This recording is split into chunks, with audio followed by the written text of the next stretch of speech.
کا بہت بہترین نکتہ ہے، بہت بہترین نکتہ ہے کہ ہمارے نبی روئے. ارے بولو ہمارے نبی امت کے واسطے روئے، اتنا روئے.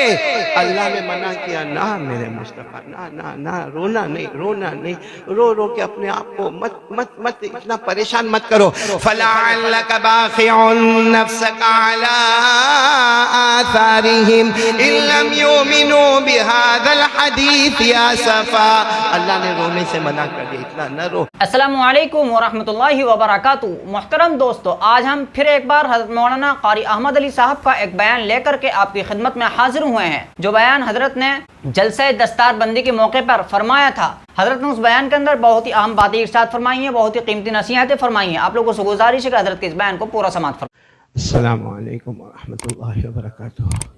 الحمدللہ رب العالمین والعاقبۃ للمتقین والصلاة والسلام على سید المرسلین سیدنا محمد خاتم النبیین وعلى آلہ واصحابہ اجمعین.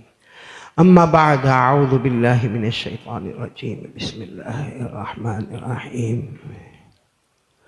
یا ایہا الناس انا خلقناکم من ذکر وانثی وجعلناکم شعوبا وقبائل لتعارفوا ان اکرمکم عند اللہ اتقاکم ان اللہ علیم خبیر. صدق اللہ مولانا العظیم. قال رسول اللہ صلی اللہ علیہ وسلم بعثت لأتمم مکارم الاخلاق او کما قال رسول اللہ صلی اللہ علیہ وسلم. صدق رسولہ النبی الکریم ونحن علی ذلک لمن الشاہدین والشاکرین والحمدللہ رب العالمین.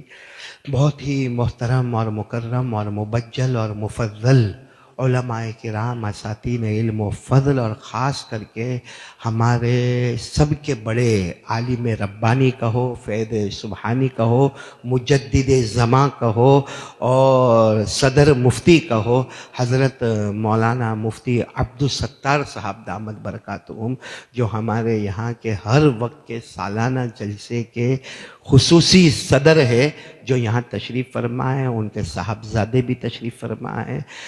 اور ابھی یہ جلسے کا پروگرام جاری اور ساری، ابھی بہت سے بچوں کا پروگرام باقی ہے، لیکن میں ابھی وہاں مہمان خانے میں تھا. وہاں میرے شیخ جو فرانس میں رہتے ہیں، جن کا نام ہے عالم ربانی کہو شیخ سلیمان مغلیہ دامت برکاتہم، اللہ ان کی عمر میں برکت عطا فرمائے.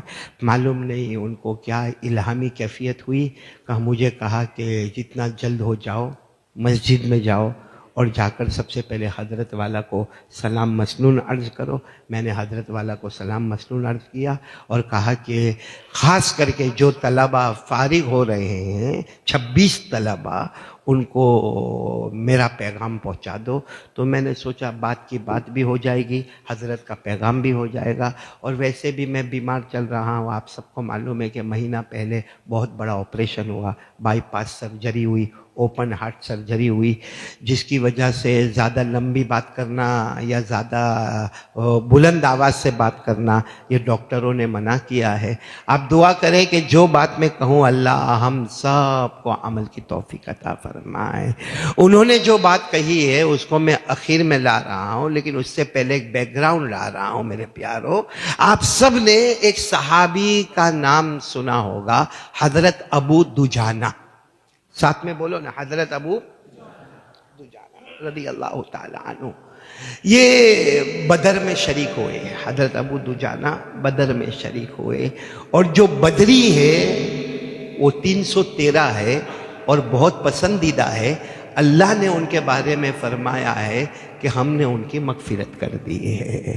اور قرآن کریم میں بھی لکھا ہے کہ اللہ نے ان کی بہت مدد کی ہے. جو لوگ عمرے میں جاتے ہیں، حج میں جاتے ہیں، تو آج کل بڑی کوشش کرتے ہیں کہ مکے سے وہ راستے سے گزرے جہاں بیچ میں بدر کا میدان آتا ہو، اور کرنا بھی چاہیے کیونکہ وہاں 313 بدریوں کے قدم مبارک ہے. اگر ہمارا قدم اس قدم مبارک پر لگا اللہ ہمارے قدم کو بھی مبارک بنا دے گا۔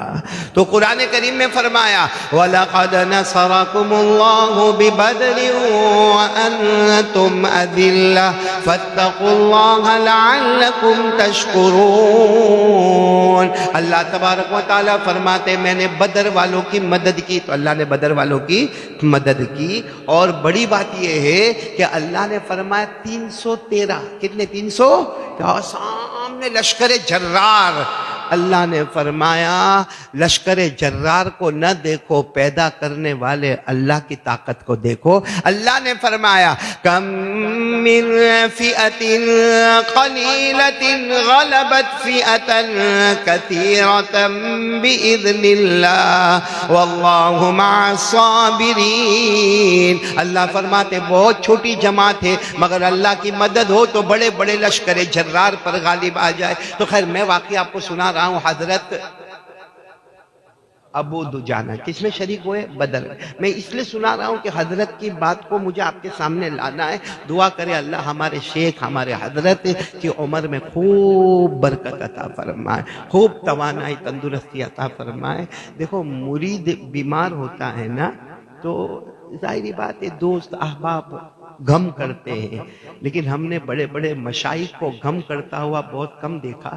لیکن جب میرے آپریشن کی خبر آئی تو میرے شیخ حضرت شیخ سلیمان ایسے بل بلا کے رو رہے تھے کہ ایسا محسوس ہوا کہ آج تک ہم نے ان سے وہ محبت نہیں کی جو محبت وہ ہم سے کرتے ہیں۔ تو انہی کی بات کو نقل کرنے کے لیے میں نے یہ بیک گراؤنڈ تیار کیا ہے کہ حضرت ابو دجانہ، بولو کون سے میدان میں؟ میدان بدر۔ اچھا اس کے بعد میدان احد میں بھی حضرت ابو دجانہ، اور آپ کو معلوم ہے جو احد میں شریک ہوا ہمارے نبی نے فرمایا جاؤ مغفرت بھی ہو گئی اور آسمان اور زمین کے چوڑائی کے برابر جنت بھی مل گئی۔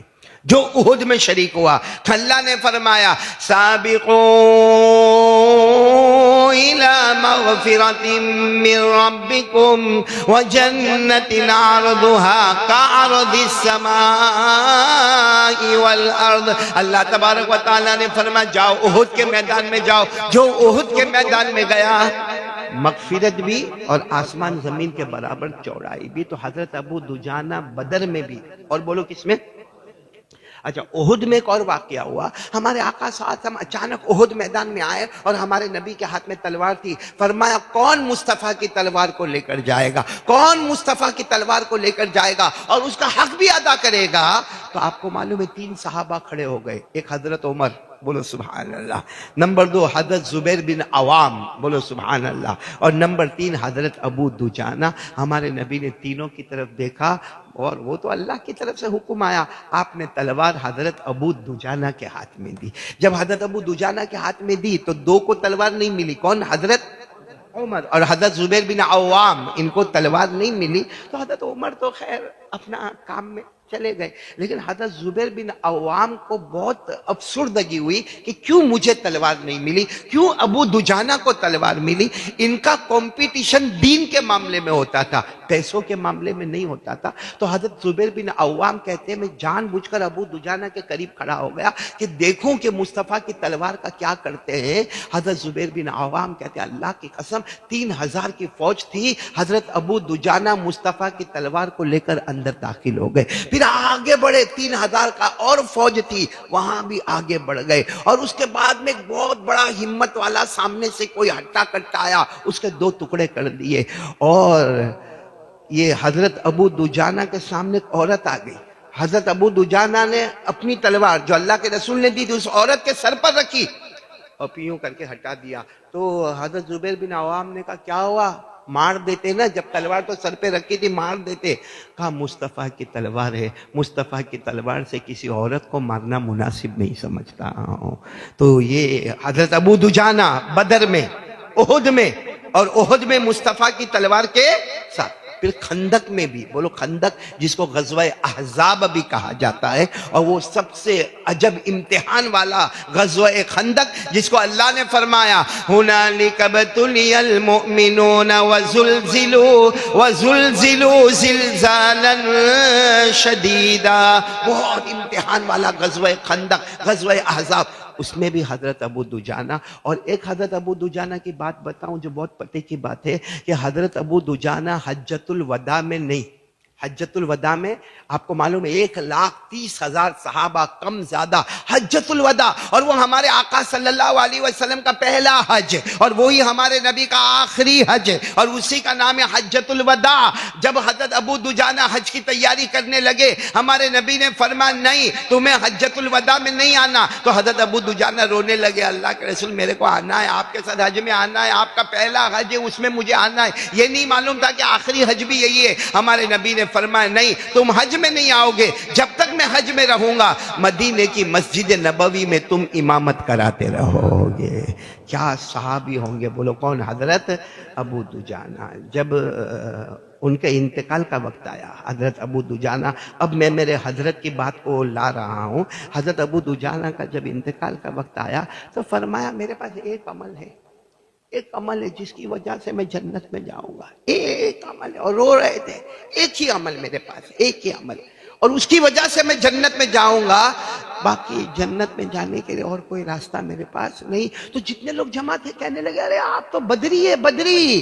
کسی نے کہا آپ احد میں شریک ہوئے، کسی نے کہا احد میں اللہ کے رسول صلی اللہ علیہ وسلم کی مبارک تلوار آپ کے ہاتھ میں تھی، کسی نے کہا غزوہ خندق اور احزاب میں آپ تھے، کسی نے کہا کہ حجۃ الوداع میں مسجد نبوی کے آپ امام تھے. کہا وہ سب باتیں اپنی جگہ پر ہے، اس میں مجھے شک ہے کہ دکھاوا آ گیا کیا آ گیا، لیکن ایک عمل میرے پاس ہے جس کی وجہ سے میں جنت میں جاؤں گا. جب سب نے مل کر پوچھا کون سا عمل ہے، فرمایا اللہ کی قسم پوری زندگی گزر گئی اپنی زبان سے میں نے کسی کو تکلیف نہیں دی ہے، اپنی زبان سے میں نے کسی کو تکلیف نہیں دی ہے، اور یہی میرا وہ عمل ہے جس کی وجہ سے میں جنت میں جاؤں گا.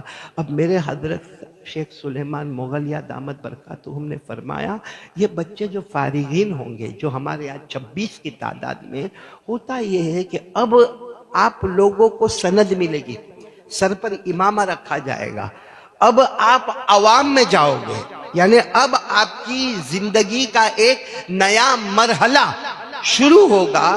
اب تک آپ جو تھے خواص میں تھے، خواص میں مدرسے کی چہار دیواری میں تھے، اساتذہ کے درمیان تھے، طلباء کے درمیان تھے، چھوٹے اور بڑے بچوں کے درمیان تھے. اب آپ جاؤ گے باہر کے لوگوں کے درمیان جن میں غریب بھی ہوں گے، امیر بھی ہوں گے، نیک بھی ہوں گے، برے بھی ہوں گے، جو تان تشنی کرنے والے بھی ہوں گے، حسد کرنے والے بھی ہوں گے، بغض کرنے والے بھی ہوں گے، عداوت کرنے والے بھی ہوں گے، شراب پینے والا بھی ہوگا، جوا کھیلنے والا بھی ہوگا. ان سب کے درمیان میں آپ کو رہنا ہے. تو حضرت شیخ نے فرمایا یہ 26 بچوں کو کہو اب ان کی نئی زندگی شروع ہو رہی ہے، اور ساتھ میں یہ کہا کہ صرف باہر کی نئی زندگی نہیں شروع ہو رہی ہے، گھر کی بھی نئی زندگی شروع ہو رہی ہے، کیونکہ اب یہ 26 کے 26 اب شادی کریں گے تو ایک نئی چیز ہمارے گھر میں آئے گی، اور وہ ہے ہماری، نہیں کرو گے شادی؟ کرو بھائی کرو، نہیں تو کچھ بڈھے جو ہے نا ہمارے سماج میں دھڑا دھڑ شادی پہ شادی کر رہے ہو، بیٹھا ہے کونے میں دیکھو، کر لو، نہیں تو ایسے بوڑھے فائدہ اٹھا کے نکل جاتے ہیں. یہ تو میرے شیخ نے فرمایا، وہ ہنسے مسکرائے نہیں ہے، میرے شیخ ہنستے مسکراتے نہیں، یہ معلوم نہیں کیسا گدھا جیسا مرید ان کو ملا ہے جو ہنستا ہنساتا رہتا ہے. باقی وہ تو بہت سنجیدہ، ہمارے حضرت مفتی عبدالستار صاحب دامت برکاتہم کو معلوم ہے میرے شیخ بہت سنجیدہ، ہنسیں گے تو بھی ایک ہلکی سی مسکراہٹ آئے گی، باقی میں نے ان کو کہا لگاتے ہوئے یا زور سے ہنستے ہوئے نہیں دیکھا. خیر تو وہ یہ کہنے لگے کہ باہر کی ان کی زندگی نہیں ہوگی، یہ 26 بچوں کی زندگی ایک نہیں ہوگی، وہ یہ ہوگی کہ گھر میں شادی ہوگی تو بیوی آئے گی. اب بیوی آئے گی اس کے بعد گھر میں بھی ایک کٹھن معاملہ آئے گا، کیونکہ ایک طرف ماں، ایک طرف ابا، ایک طرف بیوی، پھر ایک طرف بڑے بھائی کی بیوی یعنی جیٹھانی، ایک طرف چھوٹے بھائی کی بیوی یعنی دیورانی. ایک عجب، ایسا لگتا ہے کوئی چھوٹا کربلا تیار ہوا ہے گھر کے اندر. تو اس وقت بھی یہ 26 طلباء کو میرے شیخ محترم دامت برکاتہم نصیحت کرتے ہیں، جو حضرت ابو دجانہ نے کہا کہ ہم نئے میدان میں آئے ہیں، اپنی زبان سے کسی کو تکلیف نہیں دیں گے، نہ بیوی کو تکلیف دیں گے، نہ ماں کو تکلیف دیں گے، نہ ابا کو تکلیف دیں گے، نہ جیٹھانی کو، نہ دیورانی کو، نہ بڑے بھائی کو، نہ چھوٹے بھائی کو. اور باہر جائیں گے تو شرابی سے شرابی، کبابی سے کبابی. ہاں ہوگا. اب آپ باہر جاؤ گے نا، آج تک آپ نے مدرسے کے مصلی پر امامت کرائی، آپ نے تجوید کے خلاف پڑھا ہوگا تو ہمارے قاری الیاسین اور قاری یاسین نے کہا ہوگا کہ بھائی آپ نے سورہ فاتحہ جو پڑھی اس میں برابر عین کو ادا نہیں کیا، اور بات ختم ہو گئی. باہر آپ جاؤ گے نا، باہر آپ جاؤ گے تو وہاں تجوید کی غلطی کوئی نہیں نکالے گا. مولانا رکوع بہت لمبا کیا، گھٹنے میں درد ہوتا ہے. ایک میرے کو ملے تھے میرے دوست، امامت کراتے تھے، میں جگہ کا نام نہیں لوں گا، تو انہوں نے امامت چھوڑ دی. میں نے کہا کیوں امامت چھوڑ دی؟ کہا میں ظہر کی نماز پڑھا رہا تھا، میں نے رکوع کیا اور میں نے رکوع میں 5 مرتبہ سبحان ربی العظیم سبحان ربی العظیم. کہتے وہاں کے متولی صاحب آئے اور آ کر کہنے لگے مولانا اتنا چھوٹا رکوع کرنے کا میری رکعت چلی گئی. صرف 5 مرتبہ سبحان رب العظیم اور سمیع اللہ لمن حمدہ میں دوڑتا آیا کہ چلو مولانا کا رکوع لمبا ہوگا، مجھے رکعت ملے گی، میری رکعت چلی گئی. تو یہ کہتے ہیں میں نے معافی مانگی متولی صاحب سے کہ متولی صاحب اب میں اثر میں لمبا رکوع کروں گا، آپ فکر نہ کریں. کہتے ہیں اثر میں نے لمبا رکوع کیا، 10 مرتبہ 11 مرتبہ سبحان رب العظیم سبحان رب العظیم سبحان. جیسے ہو گئی نماز، ایک میرا کہنے لگا مولانا گھٹنے دکھتے کیا کرنے کا. تو پھر اس کے بعد میں انہوں نے کہا کہ مغرب کی نماز کے لیے جب میں کھڑا ہوا تو سوچوں ظہر کے متولی کی نیت کروں کہ عصر کے متولی کی نیت کروں. کہا میں نے نماز پڑھانا ہی چھوڑ دیا کہ نماز تو اللہ کے واسطے ہوتی، متولیوں کے واسطے تھوڑی ہوتی ہے.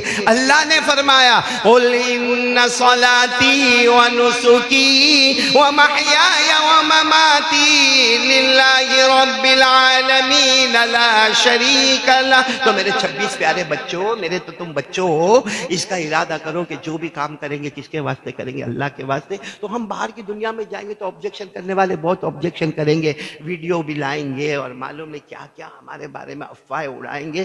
آپ لوگوں کا تعلق، جو میرے شیخ نے فرمایا، اپنی زبان سے کسی کو تکلیف نہیں، اور دوسرا تعلق کس کے ساتھ؟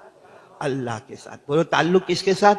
اب آپ باہر جاؤ گے اور آپ باہر ویڈیو پر کھیلتے رہو گے، موبائل پر کھیلتے رہو گے، موبائل کے شارٹس دیکھتے رہو گے، اور باہر کی پبلک دیکھے گی کہ یہ موٹی نرولی میں فارغ ہوا، اس کے سر پر پگڑی باندھی گئی اور یہ رات کو 1-1 بجے 2-2 بجے تک موبائل سے کھیلتا ہے. میرے پیارو اللہ کی قسم آپ تو بدنام ہوں گے، آپ کی وجہ سے آپ کے پڑھانے والے اساتذہ بدنام ہوں گے، آپ کے حدیث پڑھانے والے اساتذہ بدنام ہوں گے، آپ کے محتمم بدنام ہوں گے، بلکہ موٹی نرولی کی زمین کا ٹکڑا بدنام ہوگا.